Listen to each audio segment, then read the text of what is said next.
Hello everyone, teaching मंत्रा के इस YouTube channel पे मैं कुणाल चौबे आप सभी का स्वागत करता हूं।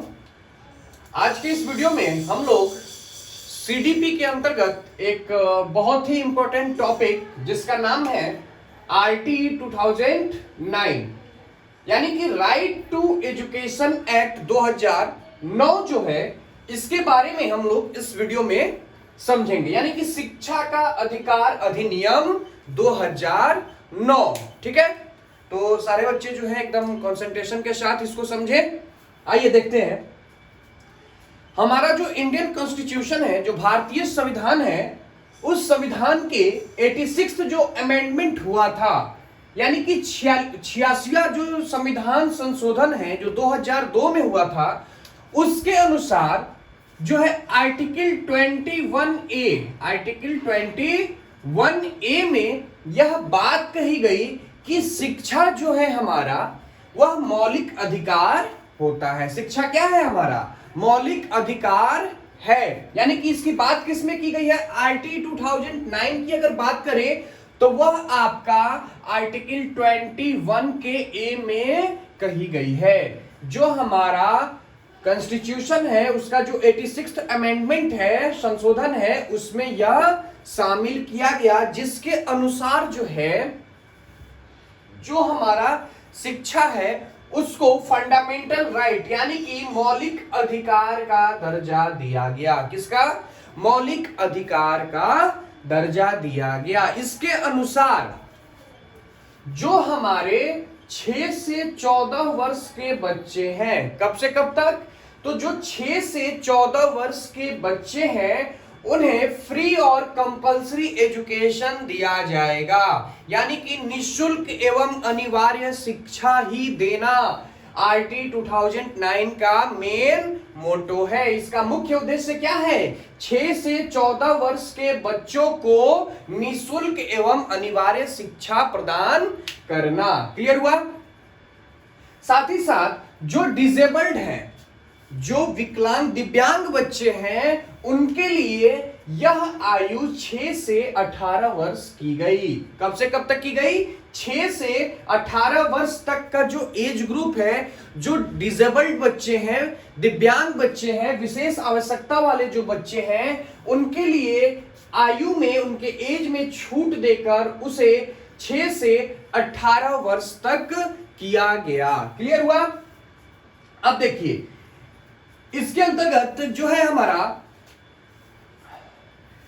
एक तो सबसे पहली बात कि यह क्या है? निःशुल्क एवं अनिवार्य शिक्षा देगा 6 से 14 वर्ष के बच्चों के लिए, यानी कि जो उसकी प्राथमिक शिक्षा है, जो उसकी प्राइमरी एजुकेशन है, वह उसको बच्चे को निश्चित रूप से प्रोवाइड कराया जाएगा। क्लियर हुआ? अब देखिए, जो आरटी 2009 है वह कुछ चीजों पे मनाही करता है, प्रोहिबिट करता है। क्या चीज पे वो प्रोहिबिट करता है वो भी समझते हैं।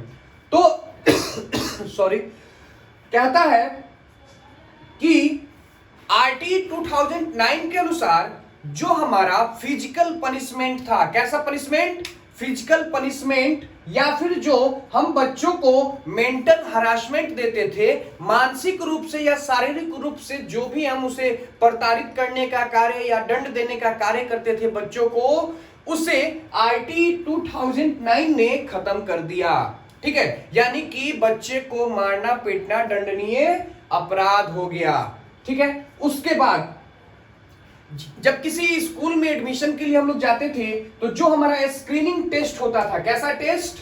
Screening test. तो अब बच्चों का एडमिशन बिना किसी भी टाइप के टेस्ट लिए हुए उसका एडमिशन करना है, यह आरटीए 2009 हमारा कहता है। फिर कहता है कि किसी भी प्रकार का कोई भी कैपिटेशन फी नहीं लगेगा आपका, यानी कि बच्चे को आप जो है गवर्नमेंट स्कूल में डाल रहे हैं तो वह जो है वर्ड एक ध्यान दीजिए, फ्री, यानी कि निःशुल्क, बिना किसी आर्थिक भुगतान के आपके बच्चे को जो है फ्री में निःशुल्क रूप से शिक्षा प्रदान की जाएगी। किसी भी प्रकार का कोई फी नहीं लगेगा। उसके बाद कहता है कि जो हमारे गवर्नमेंट टीचर्स हैं उनको यह अलाउ नहीं है कि वो क्या करे, प्राइवेट ट्यूशन यानी कि प्राइवेट जो कोचिंग वगैरह चलाते हैं वो नहीं चला पाएंगे। ठीक है, साथ ही साथ जिस विद्यालय का रजिस्ट्रेशन नहीं हुआ है वह विद्यालय जो है रन नहीं करेगा, नहीं चल पाएगा। क्लियर हुआ? इन चीजों को समझने में कोई प्रॉब्लम नहीं। आइए आगे बढ़ते हैं। फ्री वर्ल्ड का मतलब समझ गया ना कि निःशुल्क रूप से बिना किसी भेदभाव का, कोई भी जाति धर्म का हो, किसी भी कैटेगरी से वो बिलोंग करता हो, उसकी नेशनलिटी कुछ भी हो, रिलीजन कुछ भी हो, इन सब को अलग हटाते हुए, नजरअंदाज करते हुए सभी को लिए एक समान निःशुल्क व्यवस्था, निःशुल्क शिक्षा देना ही आरटीई 2009 का एम है। क्लियर हुआ? अब आइए, इसके अनुसार कहता है कि RTE act came into effect on 1 अप्रैल 2010। हमारा यह एक्ट में देखिए यहां पे लिखा हुआ है RTE 2009, right to education act, शिक्षा का अधिकार अधिनियम जो है यह 2009 है, लेकिन इसे लागू कब किया गया? तो इसे लागू 1 अप्रैल 2010 यानी कि 1 अप्रैल 2010 से इसे लागू किया गया। इंडिया जो है 135वां ऐसा देश है जिसने इसे एडेप्ट किया और शिक्षा को मौलिक अधिकार के अंदर इसको शामिल करने का कार्य किया है। क्लियर हुआ? यानी कि अगर अभी तक जहां तक हम लोगों ने समझा उसको देखें फिर से, तो आरटीई 2009 जो है वह हमारे संविधान का 86 जो अमेंडमेंट है, संशोधन है, उसके अनुसार आर्टिकल 21A में इसको शामिल किया गया, जिसमें कहा गया कि शिक्षा जो है हमारा वह मौलिक अधिकार होता है। क्लियर है? और भारत जो है 135th कंट्री है जो कि आरटीई को एडॉप्ट किया है।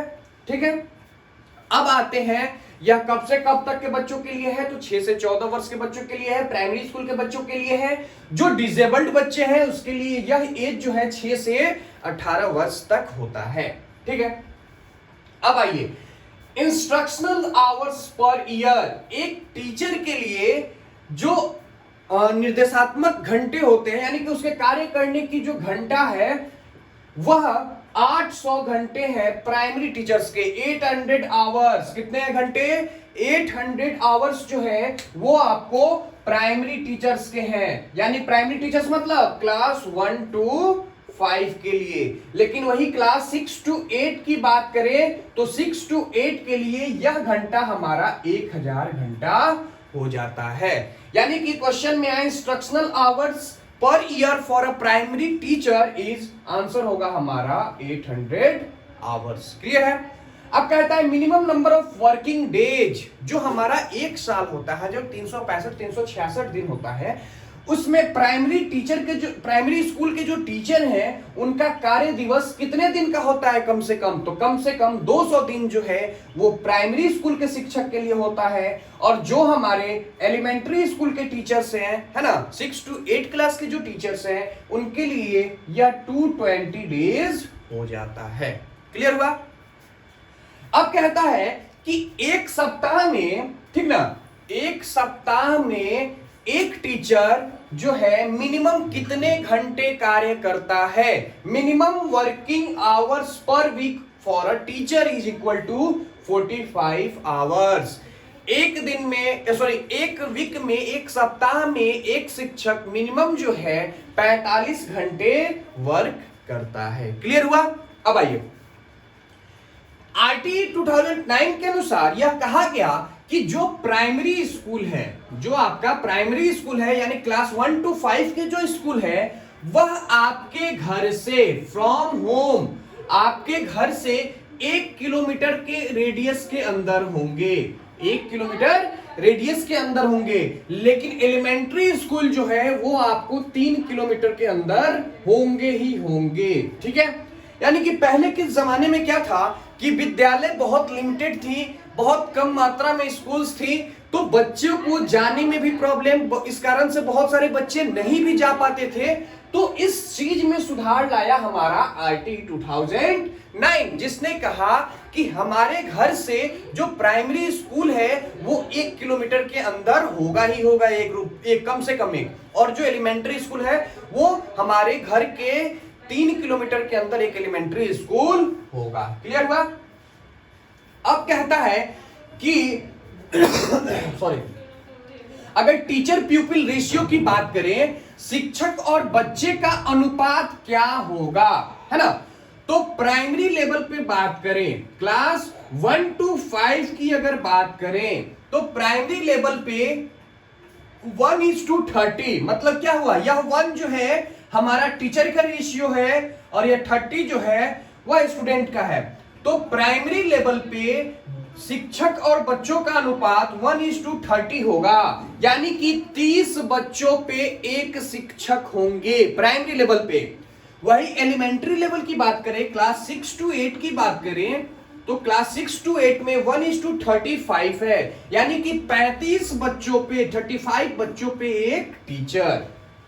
आगे देखिए, कहता है कि 1:40 का जो रेशियो है, can't exceed this ratio at any cost. अब किसी भी सूरत पे, किसी भी कीमत पे जो हमारा 1:40 का रेशियो है, यह बढ़ नहीं सकता है। मतलब कि मैक्सिमम हम 40 बच्चों पे एक शिक्षक प्रोवाइड करेंगे, उससे ज्यादा नहीं हो सकता है। क्लियर हुआ? तो यही है हमारा RTE 2009। एक बार आइए इसको रिकैप कर लेते हैं कि क्या है हमारा RTE 2009। RTE full form, right to education act 2009, शिक्षा का अधिकार अधिनियम 2009, जिसे 86 कॉन्स्टिट्यूशनल अमेंडमेंट जो 2002 में हुआ था, उसके द्वारा इसे शामिल किया गया। आर्टिकल 21A के अंतर्गत यह बात कही गई है कि शिक्षा जो है हमारा मौलिक अधिकार होता है। इसी क्रियान्वित करने का कार्य 1 अप्रैल 2010 को किया गया, और भारत को मिलाकर देखा जाए तो यह 135 कंट्री है जिसने इसे अडेप्ट किया हुआ है। इसके अनुसार जो है free and compulsory education of all children, सारे बच्चों के लिए क्या है, निःशुल्क एवं अनिवार्य शिक्षा देने का कार्य हमारा RTE 2009 करता है, जिसकी उम्र 6 से 14 वर्ष तक है, और वही डिसेबल्ड बच्चे हैं तो 6 से 18 साल। ठीक है, बाकी यह रेशियो वगैरह जो है इसको हम लोग समझ लिए। चलिए इसी के साथ इस टॉपिक को, इस वीडियो को यहीं पे समाप्त करते हैं। किसी भी प्रकार का कोई डाउट हो तो कमेंट सेक्शन में अपने कमेंट को क्लियर कर लीजिएगा। चलिए, thank you and have a nice day.